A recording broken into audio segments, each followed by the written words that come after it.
We are live. It is the Wisdom Factory, Season 2, Number 3. And tonight we're talking with Robin Wood about the ultimate technology to create a thriving world. Yeah, and we are calling this Season 2 the Wisdom Technologies. And wisdom is expressed also a little bit in music, I would say. And we have started our first 2 episodes of this season with music, with live music. There was John Dupree and there was Scott Marshall who has done the live music introduction. And today we have Robin Wood singing something that came out of his own living room 2 days ago. And I'm singing with my piano. Playing.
Okay, thank you, Robin. Yeah, that's nice. That's wonderful. And we know that doing music, making music, it's highly enhancing our intellectual qualities. So, you know, it's all good. It's all good.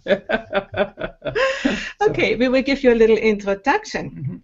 For this season, we have a sponsor for our for our episodes, for our podcast. Yes, thank you. And this is John Dupree with his iAwake technologies. He was here to open up the series. And his technology is helping you with stress relief, with being better in your meditation, and also with recovering from unwanted, undesired behaviors. So if you are interested, please go and watch the episode and then click on our link up here. I think it is over me. I believe it's so. And see what he has to offer to help you in your everyday life. Okay, but before we present our guest tonight, well, we already did, but not really. A few words about us. We are deeply inspired, Heidi and I, by the work of Ken Wilber and his integral worldview. It has helped us to understand so much more about literally everything, and that's why we've created this show, this Wisdom Factory. We want to give all of you the opportunity to experience what people create inside this integral worldview and how we can collaborate to create a better world, which is what it's all about. Yeah, and please subscribe to our newsletter, The Wisdom Factory. It's the other link up here somewhere. And you can download there a free gift, an iBook. You can also download it in form of PDF, but it's much nicer as an iBook. And this was what I was working during the last 2 months. So I hope you come and join us. Yeah, okay. I should say that the Wisdom Factory is hosted by Paradiso Integrale in Umbria, Italy, our nonprofit here, where we also offer retreats, and we have guest rooms. So please stop by whenever you're in the neighborhood, about an hour north of Rome. Yeah, we can even come and get you. Okay. Okay, now we come to you, Robin. I say just very little about you. You are the founder of the ThriveAbility Foundation. And watchers, you can find much more information about him in the free ebook on the website, thewisdomfactory.de, not com, de. You know what? Language problem here. It's an iBook. iBook. Yeah. iBook. Mm-hmm. In German, it's an E. Yeah, also Okay. in Italian. Yeah. Good. So I just cite a quote. The goal of ThriveAbility is to move organizations who are responsible for a negative impact into a stage where they are capable of being regenerative. And that seems to me that it is the foundation of what you are doing, Robin, isn't it? It is, absolutely, Heidi. It's, in fact, you were talking about technology earlier, and we very much see this. This has been designed as an operating system because our existing system called capitalism is a designed operating system with algorithms, rules, programming done through governments and corporations and law and accounting and finance. And the entire system is designed by human beings at a certain stage of development. Well, at different stages of development, in fact. But right now, we call the strategic achiever value system that seeks to maximize financial capital is in control of the assets of the planet, literally. 80,000 corporations control the global economy of $75 trillion per annum, and $315 trillion of investment, of which only about 10% is actually ethical or renewable investment, and the rest couldn't care less if it was Shell or BP or coal mines or slave wage factory running shoe companies. Doesn't matter to them as long as they make a profit and their share price goes up. So it's not nothing personal, as they say. It's taken 500 years of clever people thinking, oh, we can get more comfortable and secure and have more stuff and enjoy life more by doing this capitalism thing, because it sort of seems to work. So we call that mono-capitalism, and that's very important because it's an operating system designed by human beings, and it's being changed all the time by human beings. It's been adapted to China.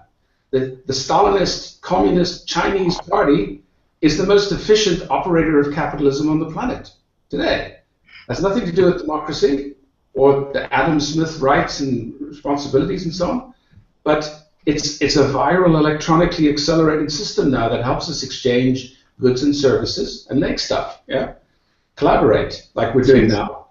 And you know what? It's completely changeable. And so that is our goal. It's the changing of the operating system, and we have a technology that does that. Okay, right. good. Right. Well, I hear you talking so animatedly, so I intuit that you are not really happy about that, what you are telling, that it's only 10%. Yes. That's the reason why you created this ThriveAbility idea? Foundation.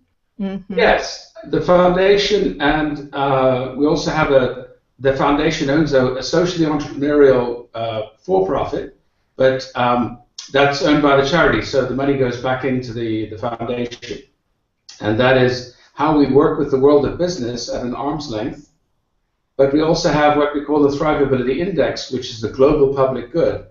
In other words, it is independent of any power or authority on earth. It is run by independent trustees, so it cannot be bought or sold.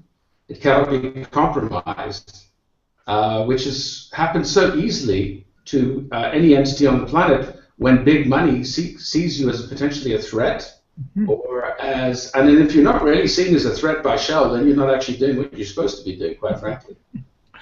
We've worked with Shell. I've spent 25 years working with Shell on and off, trying to help them.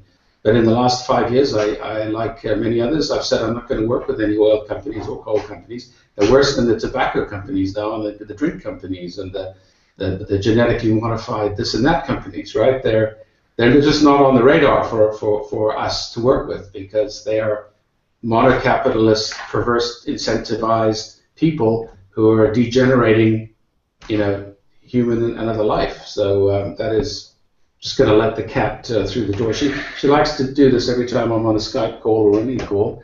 She comes in and out all the time. So just bear with me. Okay. Yeah. This is with animals, yeah. Yes. So what I understand... Our dog has been trying to get in, too. Oh, yeah. But what I understand is that you are working with smaller enterprises then? With who are you working with, and what is the goal? Well, our partners are pioneers. So let's take a company called Interface. You may have heard of a famous story of an American CEO of a company. It's a carpet tile. He invented carpet tiles. Now, it turns out that carpet tiles are one of the most, made from some of the most toxic substances on the planet. At least they were in the 1990s and 80s. And when his environmental committee asked him some questions one day, he got a copy of Paul Hawken's book, The Ecology of Commerce, in a brown paper bag in the post anonymously. Somebody obviously sent it to him. And he read it and he realized, he said, I was poisoning people. I was destroying the planet with what I was making, what I was so proud of, my clever, innovative product. So he had an epiphany and sort of thing. Said, I don't want to do that because people like me will be in jail in 20 years' time. And he's absolutely right. He would be in jail today if he carried on doing this. He said, what I want is I want to have a business that has no negative impacts on anybody or anything on the planet. And he called it Mission Zero. And he said, by 2020, we want to be completely, in everything that we do, is recycled. There's nothing to the waste. They're taking fishing nets from the bottom of the ocean, turning them into carpets, the fishing nets that kill the fish, left there by these horrible big fishing trawlers, and that sort of thing. So we were visiting them a few months ago in their factory, and we went around to see all these amazing technologies they're using, cradle to cradle, and they're one of our initial partners, and written a beautiful quote for our book, The Leader's Guide to ThriveAbility, saying, well, they wish they'd had this as a manual for when they started in 1994. But now we have so much learning of how to not just be zero, because that's what we call stage 3 of our ThriveAbility journey, but to be net positive, which means you're not only doing a little bad, but you're compensating for that by doing a lot of good, so you actually have more good than bad in your company, but that you actually will become what we call a regenerative enterprise. In other words, your business is making the planet and communities and people in their lives just better. There's nothing negative. Yeah? And that's what we call a regenerative inclusive economy. And you're not going to get that unless the 80,000 corporations that control all the money and the resources and all the banks get there. So one of the other people that we're involved with is a fund in London that's 250 years old. I think the Quakers started it. It's called Aviva now. And Aviva runs $400 billion of investments on the planet. And the head of corporate social responsibility for that, Steve Waygood, did his PhD on all of this. And he loves what we're doing. So he wrote us a great quote too. And in fact, we wanted to buy shares in our company. He said he loved it so much. But we've held off a bit because we don't want to just have too many big guys influencing us in the beginning. So with $400 billion, you can do a lot of good. And so they move their money to what they call ethical, social, and governance tested investments and not into bad companies. Yeah. So they don't have any investments in the fossil fuel industry, for example, or cigarettes or alcohol or anything, because they believe their investments should do good in the world. And that's one of our sort of champions of the ThriveAbility Index. They started the sustainable stock exchanges with the United Nations. Now there's 20 stock exchanges around the world, in South Africa, Brazil, London, America, NASDAQ, China, Asia, Singapore. They're all telling the companies listed on the stock exchange, if you don't fill out all of these criteria in your reports, integrated reporting, by a certain date, you can't be listed on the stock exchange, i.e. you can't have access to public money. Wow. Yeah. So that is the beginning of this movement, and so we're working with the pioneers of this. We're also, on the 9th of June in London, we have the founder of the Global Reporting Initiative, Alan White, who's going to, we're partnering with his organization called the Global Initiative for Sustainability Ratings. And what we're doing is we're getting all the banks and all the global, and eventually the stock exchanges and the Global Reporting Initiative, who we've worked a lot with since then. And the original founder of that, the co-founder with Alan, is one of our directors, Ralph Thurm. And so we basically signed up all of these top influencers that tell the businesses how it is, you see, and tell the government how it should be. And they've had Prince Charles and a lot of other very influential people saying, yeah, we have to do this. So, but they don't have a technology. And that's the strange thing. They don't have a technology. They have silver bullets, lots of not integral, but silver bullet solutions. And then they're frustrated because it's going too slowly. So that's the problem. Yeah. I wanted to come in because I'm a little bit overloaded here for information. So the technology part is that you go to these people and advise them or give them practices what to do. You said, if I understand it right, that the enterprises can be in a certain list only when they have certain requirements, probably ecological and... It's a 4-year process. It's a 4-year process. Because you can't force this on global, you can't tell Unilever, hey, I know you're a good company, but now you have to meet these standards. Because they have to, every year they have to make changes, and what we want them to do is to be more ambitious, yeah? Now, Unilever was quite ambitious in some areas, not in others so much. But as they say, you can't dance faster than the music, you know? So we want the music, we're creating a faster bit of music here, so that the companies can dance a little more quickly.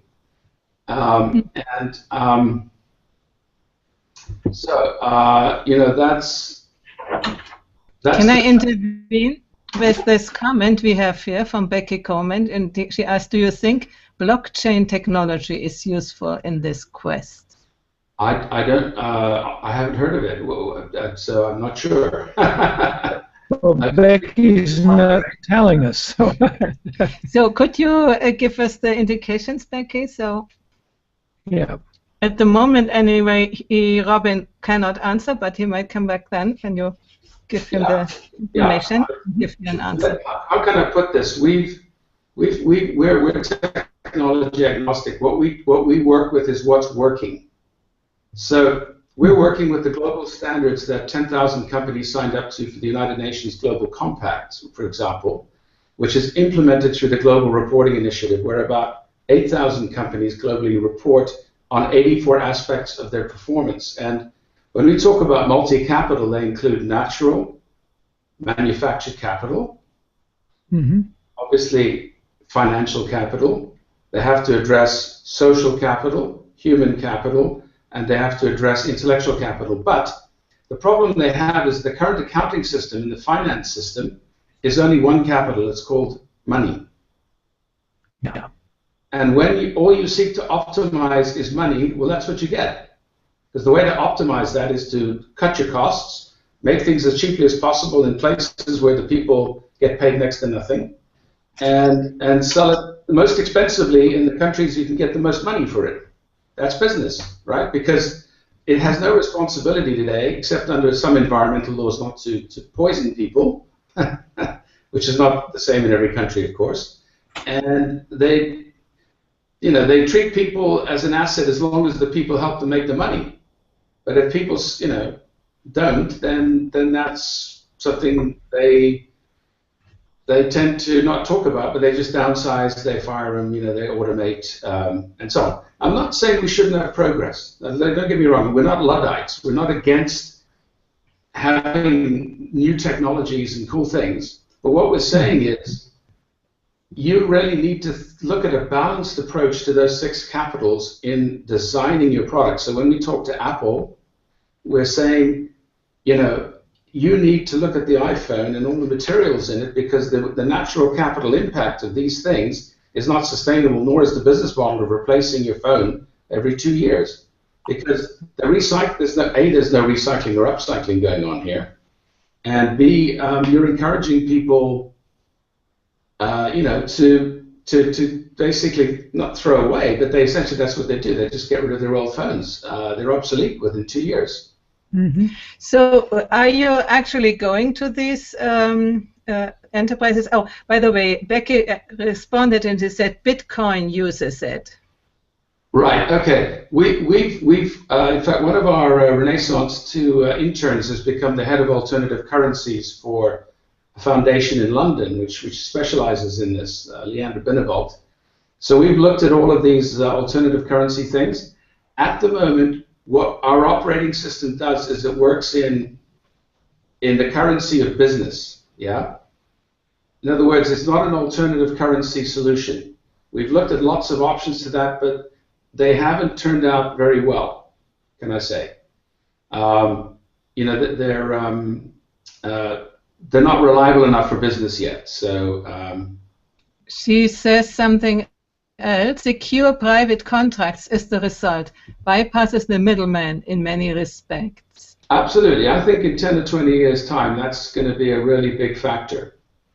But how can I say the operating system of business at the moment is calculated in, you know, currencies that banks use, and it's the banks and the finance companies. It's actually that system that needs to transform itself, and that wants to. There are very many enlightened people wanting to make regenerative investments. They don't need an alternative currency. What they need are more opportunities to make better regenerative investments and to know which are regenerative and which are not. So, you know, a currency is a neutral thing. I mean, at the end of the day, it can help local communities, of course, but equally it can help criminals, as we've seen with the Bitcoin fiascos and the frauds and stuff. So a currency is like any technology. It's for good or bad. You know, if you have a local currency for organic farmers and people going to the market on a Saturday like they do in a lot of places in the world, that's fantastic. So, but the problem is one of scaling. And right now we already have a global system that has $315 trillion worth of investment, yeah? Mm-hmm. And that's got to go to things that make the world a better place. That's the focus. So this is your unique contribution, then? Well, it is. It's to put it simply, we're going from a mono-capitalism that degenerates and is exclusive for a very small percentage of the world's population, mm-hmm. yeah, to a multi-capitalism that is an operating system for a regenerative, inclusive economy. So the operating system is key, and it's how you upgrade the operating system that we've spent years working on, because it's highly technical. It's like if you want to upgrade your computer, whether it's Google, you know, Linux, doesn't matter what it is, Windows, Apple, you can't just go into the source code and start fiddling with it. You've got to get permission, right? Now, sadly, for you, Bill Gates and Microsoft and you know, the heirs of Steve Jobs and Apple own those operating systems, so you can't change it unless you're a developer, and even then you don't have much power. So we're in a similar position. We've got to get the permission, and that's what we're doing. We've got the permission of these leaders, but you have to work with thought leaders that want an open source kind of approach to the global economy. Yeah. Well, you're saying that there are a lot of these people out there who are currently doing business the old way and would like to change the way they do business, and that's very encouraging. If that's we don't hear about them very much. Yeah, because they're scared. They don't make news. Why are they scared? Because anytime they stick their head above the parapet, there's somebody from Greenpeace, World Wildlife Foundation. Now, we work with them as well. We almost had Kumi Naidoo from Greenpeace coming to London, but he couldn't make it. But, you know, these activists want to shoot them, right? And that's their job. Now, I'm not saying we don't need activists. We need activists. But we need intelligent activists. Now, the intelligent activists have to try to find line between being bought out by the big companies, yeah, and opposing them. That's a very difficult line to walk. And therefore, the big companies always keep them at a distance. They never get into the engine room of the actual operating system. I mean, I've spent my life walking around factories, meeting workers. You know, my passion is that for those people, actually the real human flesh and blood out there right now, making this planet go around. Yeah, making things that you and I take for granted every day, from soap to iPhones to whatever it is we take for granted in our lives. That's not coming from artisans or arts and craft people, which is about 0.1% of the global economy. And even then, arts and craft kind of, you know, aid to, it doesn't change anything in those countries, because the power is in the governments that own the oil contracts. And, you know, it's in the big money. It's in the hundreds of billions and trillions. And that's what's got to be changed, you see. So the other solution to that was Karl Marx tried it with Das Kapital, and then we had state communism, which was clearly not a great success. And even the communists now, like Slavoj Zizek, who's a very interesting guy to listen to, who's a postmodern critic of postmodernism as well as communism and socialism, is basically saying, you know, we just need a whole different solution. But they don't have it because they don't understand the operating system. They never wrote code, if you like. Let's put it that way. If you've never coded in the system, you can't rewrite the program. You have to work with programmers like the people we're talking about here, these big organizations, the global INGOs, basically the UN, the GRI, the IARC, which is the International Integrated Reporting Council, and you know, they're all coming. Representatives are coming to our meeting in London. But it's very obviously for those people, for the programmers, who we've been. That's why we wrote the book to say this is how we think we should upgrade the program. So what you are saying is, if I understand it right, that you cannot change the system from outside, but only from inside. Changing the rules from inside. Absolutely. You know, we've spent 250 years, and I say we, I'm an activist myself, okay, fighting apartheid and et cetera, et cetera. The reason apartheid ended was not because the revolution succeeded. The reason was that business and governments worldwide got together in banks and said, this has to end, let's stop it. And they did. It's like slavery. You know, businesses wouldn't, I mean, there are sadly some businesses, sweatshops in strange places that exploit people still today, quite dramatically.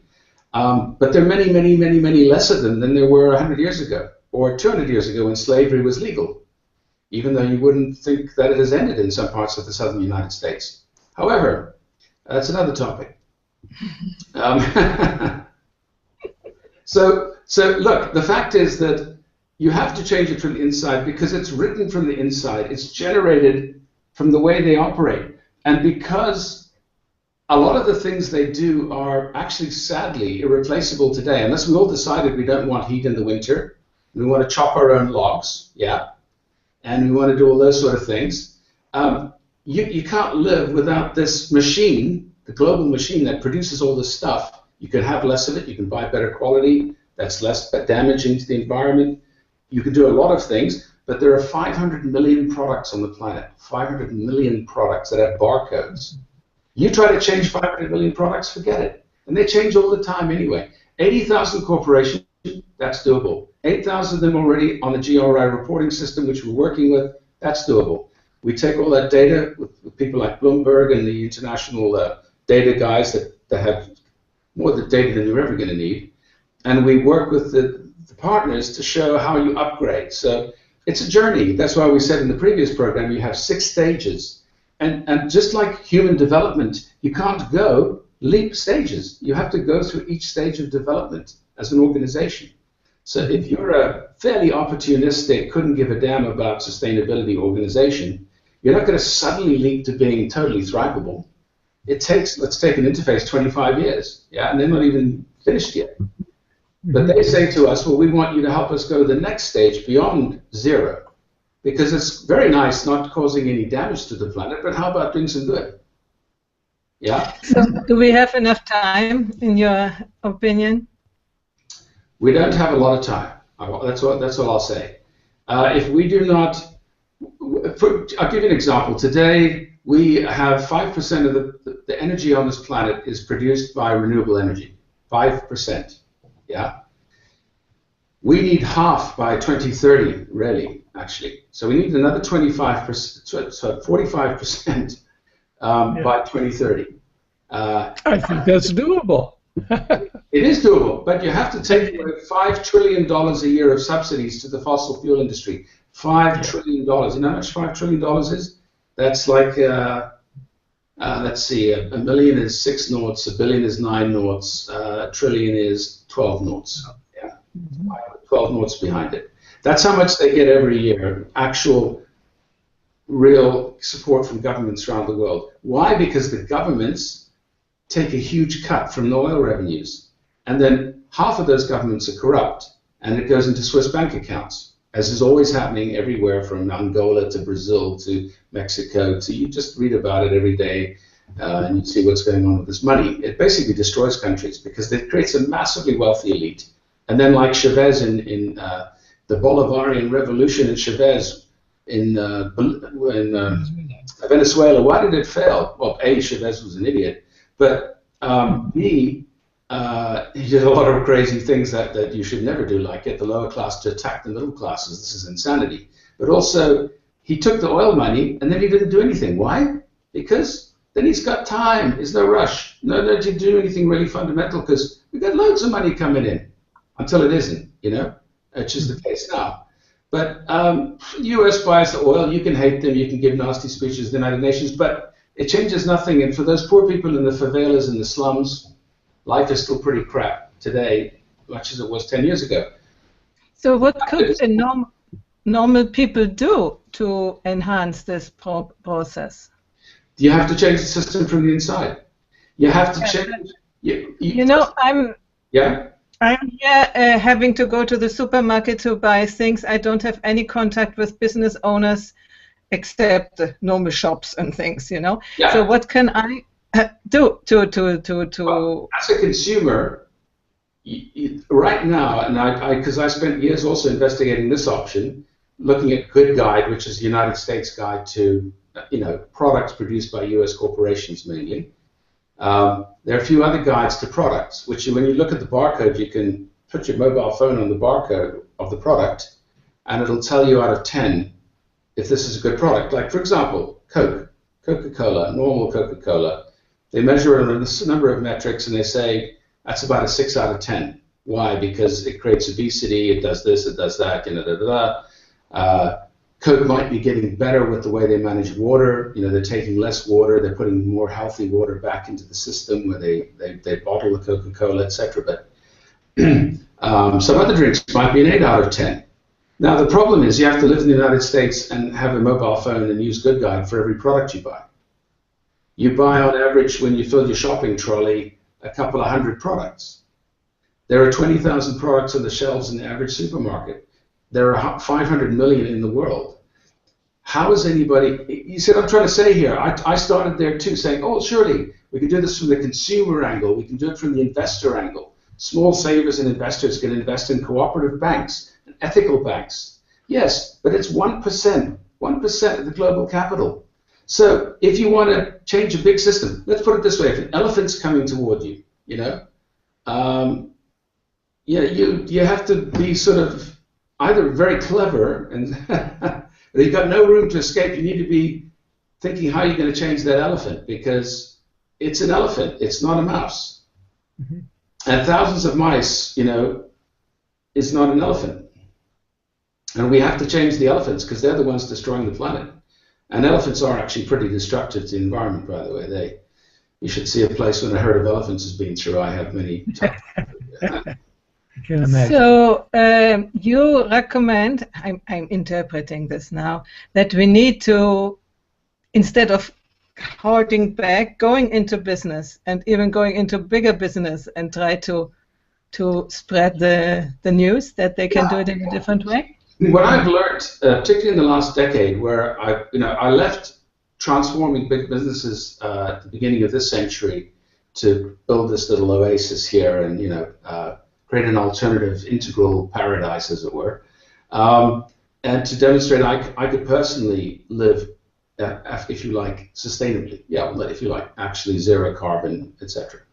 There's no point telling other people to do it, because by the way, most of the people who tell you to do that aren't themselves thrivable or sustainable. Mm-hmm. They're using a lot more resources than you are. Talk to Richard Branson. But anyway, hey, what the hell? So, bottom line is that the people who are now in business that I've met in the last 10 years, there's a huge number. There's tens of thousands of them who are very knowledgeable and very passionate about this. And it started with the sustainability movement, but now it's become, and corporate social responsibility. But now it's become mainstream because CEOs are recognizing. Are you guys still there? Hello? I may have lost you guys. You're back? There you are. We are back. Okay. Yeah. Okay. So what the CEOs are doing is they're recognizing that this is good business. Actually, just like the Quakers, you know, Wedgwood and the guys 300 years ago decided that honest, ethical dealings and a single price system rather than charging rich people a hell of a lot and charging poor people less was a fairer way to do business, yeah? And it was based on an ethical, spiritual perspective on the world. And Barclays Bank originally, ironically, was founded by Quakers. It's been corrupted, of course, in the last few centuries. But a lot of these things that you see today that we take for granted were created by quite ethical, spiritual people. But what they did was they went into business and they made it available to everybody. They did it on scale. And, you know, so keeping good things to yourself, not a really good idea. Just doing a little eco-village and being very proud of that, and, you know, not a good idea. If you really want to change the world, you do it for lots of people. And the medium for that today, the operating system, is these global corporations. I've started lots of small businesses. I love small businesses. I love medium-sized businesses. And you know what? Some of them are fantastically innovative, and they're doing really good things, and that's great. And so they're also working with us. We've got some chemical companies coming who are looking to do better things, and you know, they're not always huge companies. And so our network of people, because we are ourselves a foundation, our network has people who know how to, like Interface has done, to eliminate the bad stuff and then to start putting in the good stuff. But we start from the position that you have to motivate people, which is why the integral model is so critical, and the integral practices and the evaluations that we use, leader view and culture view, and all the different instruments that we apply scientifically, and that's integral methodological pluralism, which I won't go into now, but we're working with a large number of scientists in different places, and ex-managing directors of big banks like JP Morgan, whose foundation is looking to create a regenerative economy, and we're talking with their scientists, with our team, and explaining to them how integral methodological pluralism works, how our models work, how we develop alignment and coherence in and around the upgrade of the operating system. Because the human beings are critical in this operating system. We are part of, the observer is part of the system. We're using a reflexive methodology where we're not applying a technology to somebody else. We're inside a system where we're applying it to all of us all at the same time as part of the system, which is hard for natural scientists especially to understand, because they're used to working on the planet or on this or on these people, you know, to do that for them, not with them. It's not empowerment. Yeah. So how many people are working to do that? And I mean, how did you start to do that? And well, it started with a speech I was giving in Helsinki about, must be now 3-4 years ago, called Vision 2050, Creating a Viable Future, Co-Creating a Viable Future, to several hundred people at a big conference. And I was explaining, I started with the Vision 2050 of the World Business Council for Sustainable Development, which at that stage I had hoped, because they had a big project with all the big companies in the world, the 400 biggest. They had 8 industries, and they mapped the pathways to the future of a sustainable future. And I thought, I was very impressed by that, until I realized a few years down the line that it wasn't happening. And so did the WBCSD. So they replaced their president, and they got a new guy in, Peter Bakker from TMT, who we know.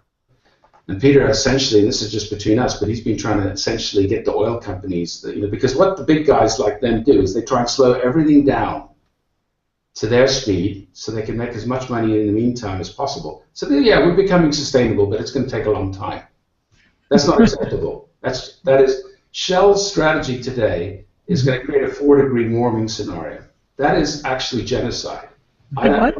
Genocide. 4 degrees centigrade. Ah, okay. Right. It's ecocide and genocide, actually, because we already know the consequences of a 2-degree warming world, and a 4-degree is probably an irreversible catastrophe for 90% of life on Earth. So, you know, when you're, may I interrupt? You've got to sell their shares. That's all you can do, is don't, you know, get Bill Gates and the other guys to sell their shares, which is what we're doing with the Guardian as well. Divest. Get rid of. When you're talking with these people, Robin, how do you know who's willing and who's unwilling? You know, what level does a corporation or the individuals in the corporation? Well, you know, give you an example, 20 years ago, we were helping Shell become a learning organization, and they were looking at renewable energy and planning all sorts of wonderful things and getting away from oil and da-da-da. But sadly, because there's so much money involved in these businesses, the vulture capitalists, see much more money in oil than they do in renewables for the next 10 years, right? So they come in, they're accountants and engineers, they don't really care about the environment, and they make lip service. But we now have in ThriveAbility what we call a natural capital metrics system. It's based on what Carbon Tracker, Carbon Disclosure Project, True Cost, and other companies have developed over the last 15 years, which tracks the actual footprint of every single business on the planet.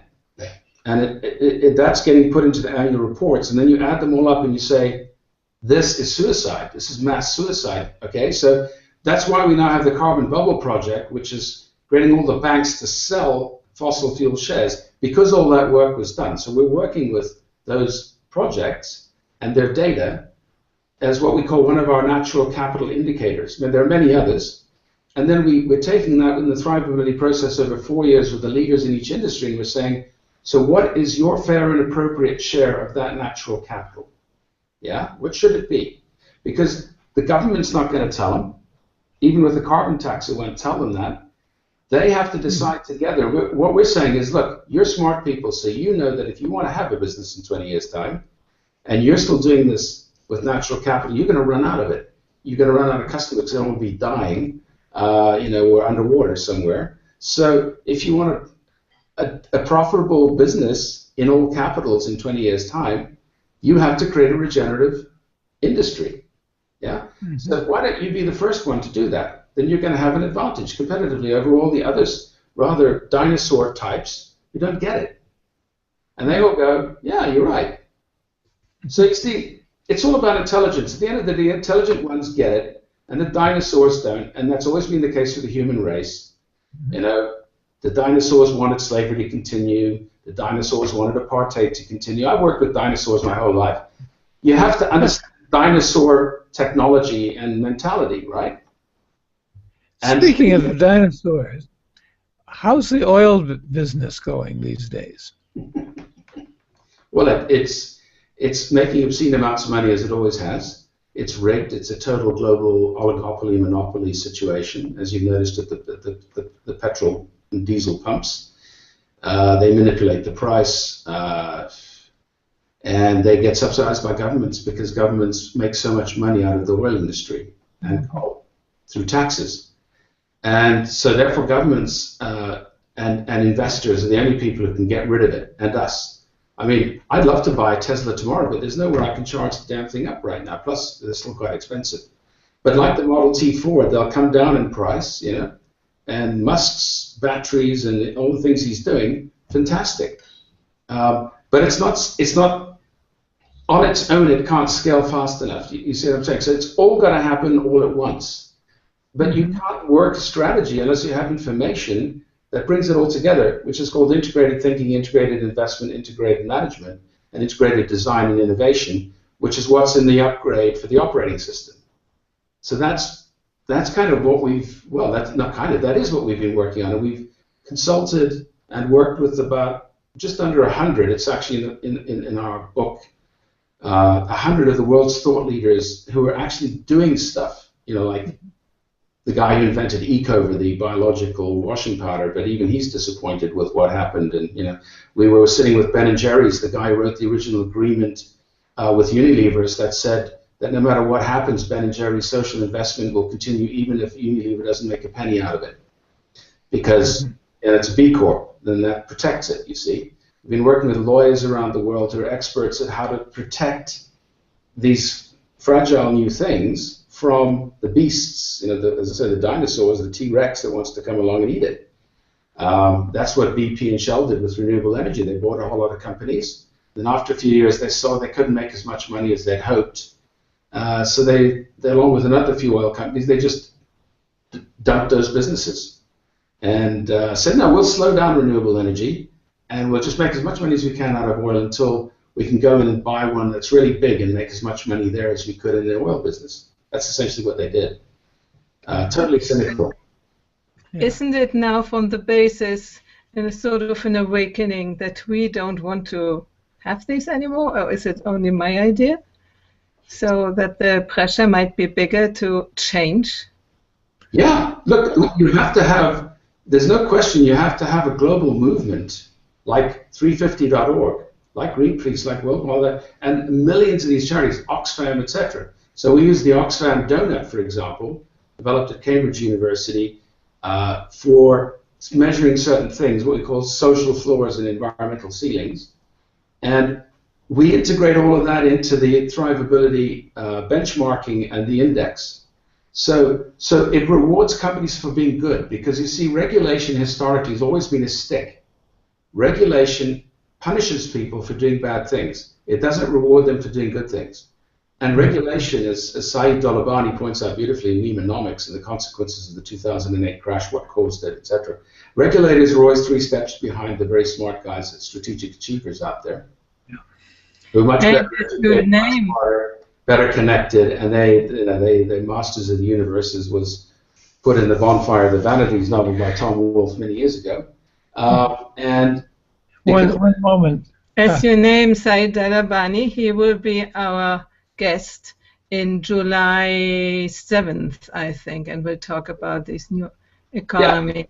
Yeah. He came to our conference last year in Berlin and gave a keynote speech on that, and we asked him to talk about the economic consequences of this insanity, of the existing mono-capitalist perverse incentive system.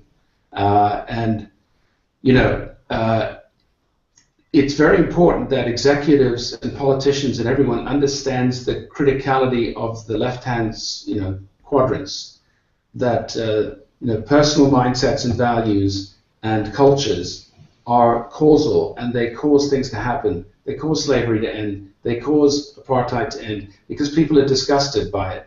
It'd be like arguing for rape or something that's a good thing. I mean, nobody would say that today. In 20 years' time, my children, your children, grandchildren will all be going, that was completely insane. How could anybody ever allow that to happen? Well, absolutely. Yeah. That's where we're going. The point is we have to make it faster because it's too slow. Mm-hmm. No, we are at the end of the show, more or less. Speaking of time, we have to do things faster, and even here. So coming back to the technology aspect, just line out a little bit what this technology in one sentence is, so that we have a sort of summary of what you have so eloquently told us the whole time. Well, it's wisdom. It's called what we call a transformation process, and to put it simply, it's fully integral. Mm-hmm. But it's integral with data, mm-hmm. as well as values and so it's an integral management system, because when you start measuring things and you see, oh, that's not so good, oh, that's good, oh yeah, let's have that, we want the good, not the bad, you can change things. If you don't know how many people are starving or how many people are going to be underwater, 100 million people affected by climate change by 2020, like dying, if you don't know that fact, there's not a lot. Even then, if you know it, it's only the beginning, because you're going to say, well, what are we going to do about it? Well, sadly, for most of us right now, the only thing is we can vote for somebody who has good environmental policies. We can try and buy good products. We can live a virtuous life, with zero carbon footprint. We can measure, one of my frustrations is how much it costs even just to measure what your footprint is, like when you put your panels up to the solar and the wind, really, and, you can spend an absolute fortune and you don't really know how much you're cutting, but it's better than nothing, and also, I believe in getting old things and making them work, so you don't have to build something new, which costs a fortune. So retrofitting, as it's called, is the best way to deal with buildings. Stop, build some new ones. We have experience with that. We have a little experience with that, and we also know that it costs a whole lot of money, which we don't have. That's anyway, people don't. We are trying to do our contribution by divulgare, by spreading these knowledges. Spread, sure. For instance, by inviting you to talk about these things, and whatever everybody can do it. And yet, that is really our joy, to be able to contact people like you and give you additional platform for spreading your message. Absolutely. Well, and I always value that very much, because we have many different audiences, all of us, that we have to talk to and bring on board. And people have to say, hey, you know what? I'm kind of getting what those people are doing now. And that's a good thing. So, but not everybody can help in the beginning. As you know, if you have too many people and too many ideas, it gets a bit of a mess. So you have to take it one step at a time, as fast as you can go, which is what we're doing. And we're getting somewhere, and the people are. Michael Braungart invented Cradle to Cradle, called it a masterpiece. He said it's a recipe for social and technological transformation for the next century. Wonderful. It's not only our hope and our sort of nebulous desire. There are people out there who are doing definite steps towards.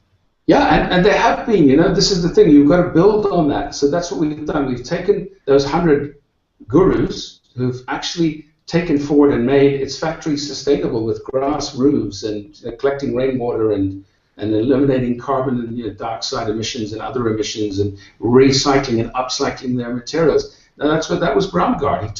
He took a Swiss chemical company that was polluting the hell out of some part of Switzerland, and they're now like totally bio-friendly and regenerative.